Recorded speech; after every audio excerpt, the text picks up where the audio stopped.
Iran Israel యుద్ధము గత 3 వారాలుగా కొనసాగుతుంది. మరో 15 రోజులు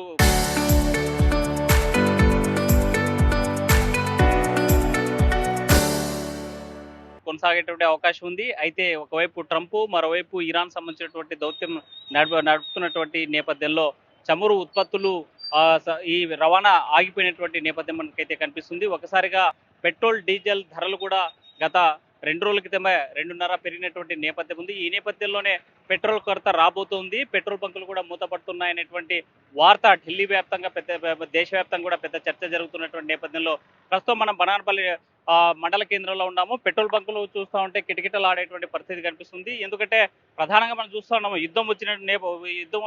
యుద్ధం ప్రభావం తప్పనిసరిగా ప్రపంచవ్యాప్తంగా పడుతుంది. చమురు ఉత్పత్తులు, క్రూడ్ ఆయిల్ ఇరాన్ దేశం నుంచి రవాణా జరిగి హర్మోజు జలసంధి దగ్గర నెలకొన్నటువంటి ఉద్రిక్తత నేపథ్యంలో ప్రపంచవ్యాప్తంగా కూడా ఆందోళన వ్యక్తం చేస్తున్నటువంటి పరిస్థితి ఉంది. ఒకసారిగా పెట్రోలు కొరత రాబోతుంది, పెట్రోల్ ధరలు పెరిగిపోతున్నాయి అనేటువంటి నేపథ్యంలోనే మొత్తం ఇక్కడ ఉన్నటువంటి పెట్రోల్ బంకులు కూడా కిక్కిరిసేటువంటి పరిస్థితులు అయితే కనిపిస్తాయి. మరికొన్ని పెట్రోల్ బంకుల్లో పెట్రోల్ లేక మూతపడినటువంటి పరిస్థితి ఉంది. మన ఎమ్ముడూరు పట్టణ కేంద్రాల్లో కూడా పెట్రోల్ మూసేసినటువంటి పరిస్థితి ఉంది. మరోవైపు ఈ వార్త ప్రభుత్వం అధికారిక ప్రకటన చేయకపోయినప్పటికీ సోషల్ మీడియాలో వైరల్ అవుతున్నటువంటి నేపథ్యంలో పెద్ద ఎత్తున కూడా గందరగోళమైనటువంటి పరిస్థితులు నెలకొనే. మనతో మాట్లాడానికి సారిగా ఉన్నారు. సార్ చెప్పండి, ఇరాన్ యుద్ధం నడుస్తుంది, అసలు పెట్రోల్ పరిస్థితి ఏమనుకుంటున్నారు?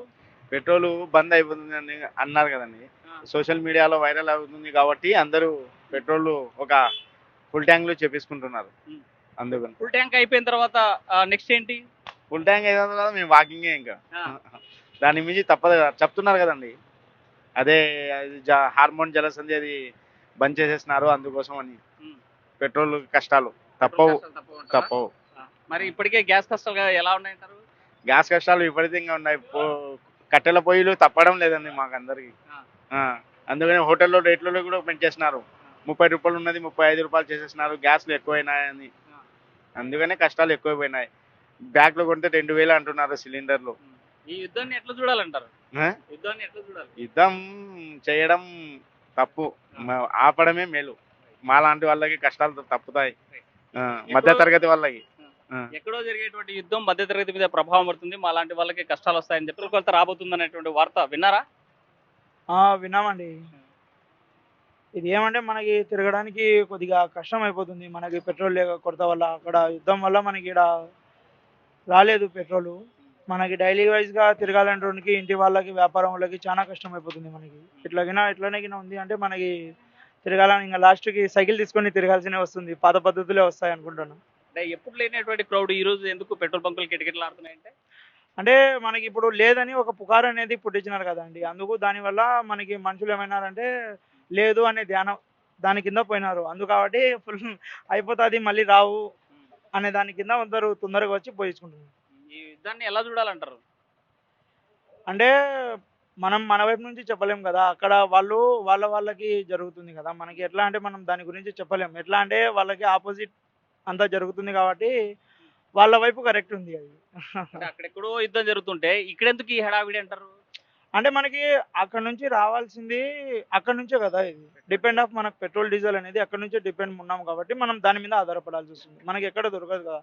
ఇంకా మనం ఇంక తీసుకోవాలంటే రష్యా నుంచి తీసుకోవాలి. అదే కదా ఆప్షన్ ఉండేది. సో ఇలాంటి పరిస్థితి కొనసాగితే ఇంకా కొన్ని రోజుల పాటు ఎలా ఉంటుంది సిచ్యువేషన్? అదే చెప్పాను కదండి, ఇంకా ఇలాంటిగానే కొనసాగితే మనకు పాత పద్ధతులు తప్పవు. పాత పద్ధతులు అయితే తప్పవు. మనం నడుచుకుంటూ వెళ్ళాలా, లేదంటే సైకిల్ తొక్కాలా. ఇప్పటికే గ్యాస్ పరిస్థితి ఎలా ఉందంటారు? చాలా, దాని గురించి చెప్పకుండా ఊరుకుండడం మేలు. ఇప్పటికే దాదాపుగా 1000 రూపాయలు 960 రూపాయలు ఉన్న గ్యాస్ వచ్చేసి ఇప్పుడు 1500 1600 అంటే మీరే ఆలోచించండి. ప్రస్తుత క్లిష్ట పరిస్థితుల్లో వచ్చేసి మనం సంపాదించేది 500 600 మనం సంపాదిస్తున్నాము. అంత రేటు కింద ఒకటేసారి ఎక్కించడం వల్ల మనకి డైలీ వైజ్ తీసుకునే వాళ్ళకి, డైలీ కూలీ పనులు చేసుకునే వాళ్ళకి చాలా కష్టమైపోతుందండి. దీనివల్ల ఎట్లా అంటే వాళ్ళకి ఈరోజు 600 వస్తాదు రాదు అనేది పొద్దు నుంచి ఇంటి నుంచి బయలుదేరుతున్నారు, కానీ వాళ్ళకు వస్తున్నది మొత్తం ఖర్చు పెట్టడానికే సరిపోతుంది. ఇంటి బాడుగలని, తర్వాత వచ్చేసి పెట్రోల్ అని, ఎట్లా అని దీనిలోకే సరిపోతూ ఉంది. ఎట్లా అంటే చెప్పుకోలేకపోతున్నారు. మనకి అంత రేట్లు పెంచడం వల్ల మనకి చాలా లేని పరిస్థితుల్లో వాళ్ళైతే చాలా కష్టపడుతున్నారండి. అంటే పెట్రోల్ డీజిల్ ధరలు పెరిగాయి కదా, మొన్న 2.5 రూపాయలు పెంచారు కదా. దీనికి పెంచినారు, కానీ మనకి దీనివల్ల ఎట్లా అంటే దీనికంటే మనకి తిండి ముఖ్యం కదా అండి. ఇంటి వైపు చూస్తే మనకి గ్యాస్ ముఖ్యం కదా, డైలీ వైజ్ వాడతాం. ఇది అంటే మనం లేకుండా కూడా నడుచుకుంటూ అయినా సరే వెళ్ళొచ్చు, కొన్నాళ్ళ వరకు పని జరుగుతుంది. అది లేకుంటే మనకు పని జరుగుతుంది కదా, లాస్ట్కి కట్టెలు పోయి అది కూడా వస్తుంది అనుకుంటా ఉన్నాం. ప్రధాని లాక్డౌన్ పరిస్థితి వచ్చేలా ఉంది, కరోనా పరిస్థితులు అని అంటున్నారు కదా, ఏమన్నా విన్నారా వార్త? అంటే విన్నాం కానీ అదైతే రాదండి. ఎందుకంటే శాంపిల్గా చెప్పాలంటే అది రావాలంటే సామాన్యంగా రాదు. ఎందుకంటే ఒక వచ్చినా కూడా దానికి లాక్డౌన్ వేయాలంటే ముందే చూసినాం చాలా క్లిష్ట పరిస్థితులు. 2-3 సంవత్సరాల దాకా ఏం లేవు. అది గిన రిపీట్గా అయిందిరా అంటే ఇంకా ఏం ఉండదు. మనకు లేని వాళ్ళకి వచ్చేసి చాలా కష్టపడతాం. ఇప్పుడే ప్రస్తుతానికి వచ్చేసి దానికి నష్టం ఇప్పటికి కూడా మనం పరిహారం చెల్లించుకోలేకపోతున్నాం. చాలా కష్టపడుతున్నాం. లేని వాళ్ళు మాత్రం దీని గురించి తెలుస్తుంది కానీ ఉన్న వాళ్ళకి మాత్రం ఏం తెలియదు. ఫైనల్ గా ఏం చెప్పదలుచుకున్నారు పబ్లిక్? అంటే చూడండి, మనం అర్థం చేసుకొని మనం లేని వాళ్ళు మాత్రం కష్టపడక తప్పదు. ఇది మనం మైండ్లో పెంచుకొని మనం డైలీ మన వాళ్ళ కోసం కష్టపడాలి అనేది నాది. మన ఫ్యామిలీల కోసం కష్టపడక తప్పదు.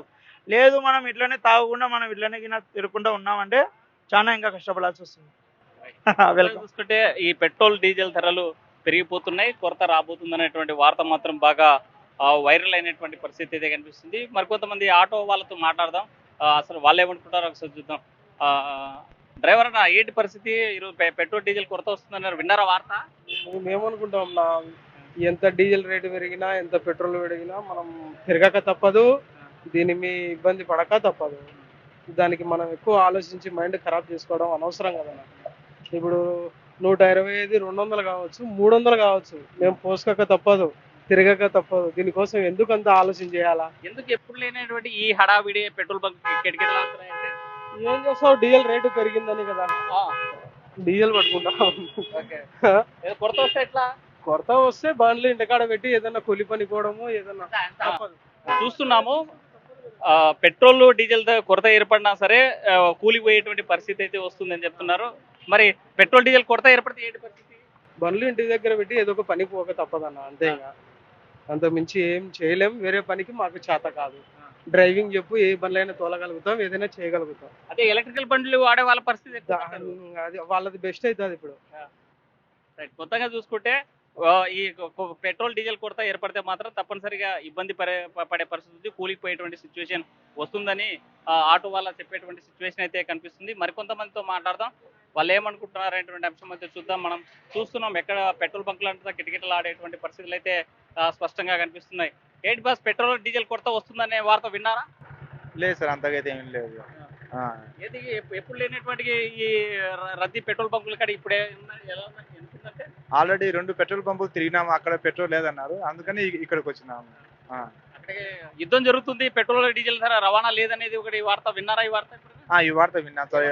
అట్నే గ్యాస్ కూడా కమ్మి ఉందని చెప్పేసి అన్నారు, గ్యాస్ కూడా రావట్లేదని. కానీ అలా జరిగిపోతా ఉంది. పెట్రోల్ డీజిల్ రవాణా ఆగిపోతే ఏంటి పరిస్థితి? పెట్రోల్ డీజిల్ రవాణా ఆగిపోతే చాలా మంది సఫర్ అవుతారు. ఇప్పుడు ఉన్న రోజులలో ఈ పెట్రోల్ డీజిల్ లేనిది ఏ పని జరగలేదన్నమాట. అటువంటి స్థితి రాకూడదని కోరుకుంటున్నాము. మరి యుద్ధం కంటిన్యూ కొనసాగితే ఏంటి పరిస్థితి? యుద్ధము కంటిన్యూ కొనసాగితే దాన్ని బట్టి మనము సర్వేలు కావడానికి వేరే ఆప్షన్ ఎంచుకోవాల్సి ఉంటుంది.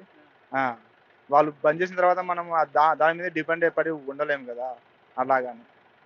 ఇప్పటికే నగరంలో ఉన్నటువంటి 2 పెట్రోల్ బంకుల్లో ఎక్కడ పెట్రోల్ డీజిల్ లేనటువంటి పరిస్థితిని, మూతపడిపోయినటువంటి పరిస్థితిని, కొరత ఏర్పడేటువంటి ప్రమాదం ఉందని చెప్పి ఆవేదన వ్యక్తం చేస్తున్నటువంటి పరిస్థితి. పెట్రోల్ డీజిల్ పంపు కేంద్రాలు మాత్రం కిటకిటలాడేటువంటి పరిస్థితి ఉంది. అయితే ఇంకా ఎన్ని రోజులు మనకి సబ్సిడెంట్ గా పెట్రోల్ డీజిల్ నిల్వలు ఉంటాయనేటువంటి దాని మీద ఒక అంచనా కూడా వేయడం జరిగింది. మనం చూస్తున్నాం, మనకి మరో 10-15 రోజులు మాత్రమే పెట్రోల్ డీజిల్ ధర ఈ నిల్వలు ఉన్నాయని చెప్పేసి అధికారికంగా ఒక ఆర్టీ ద్వారా అడిగినటువంటి దానికి సమాధానం కేంద్ర ప్రభుత్వం ఇచ్చినటువంటి నివేదికలు కూడా ఉన్నాయి. ఏదేమైనా తక్షణమే యుద్ధం ఆపాలి, భారత్ రాబోయేటువంటి పెట్రోల్ డీజిల్ కొరత ప్రమాదాన్ని నివారించాలని చెప్పి పబ్లిక్ కోరేటువంటి పరిస్థితి స్పష్టంగా కనిపిస్తుంది. మనతో మాట్లాడి మరికొంతమంది ఉన్నారు. కొరత రాబోతుంది అనే వార్త విన్నారా?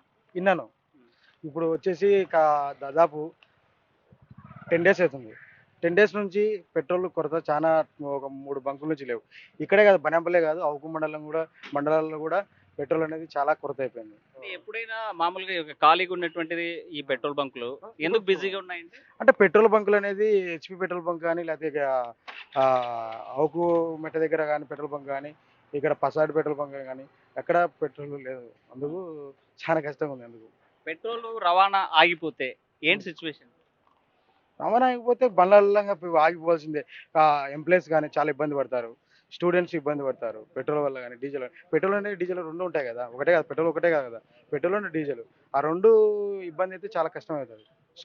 స్కూల్ పరంగా గానీ, ఎంప్లాయీస్ గానీ, వ్యవసాయ పరంగా గానీ, రైతులు గానీ ఏ విధంగానైనా పెట్రోల్ లేనిది బండి నడవదు. మనం అన్నం తిని ఎలా మనం నడుస్తామో, మన ఆకలి అంటే మన కడుపుకు అన్నం తిని మనం ఎలా నడవాలో మనకు శక్తి ఉండాలా. మన బండికి కూడా శక్తి కావాలంటే పెట్రోల్, డీజిల్ కంపల్సరీ ఇంపార్టెంట్. ఈ యుద్ధం ఇట్లే కంటిన్యూ అయితే ఏంటి పరిస్థితి? యుద్ధం ఇలానే కంప్లీట్ అయితే మనకు డీజిల్, ఈ పెట్రోల్, ఈ గ్యాసు చాలా ఇబ్బంది అవుతుంది.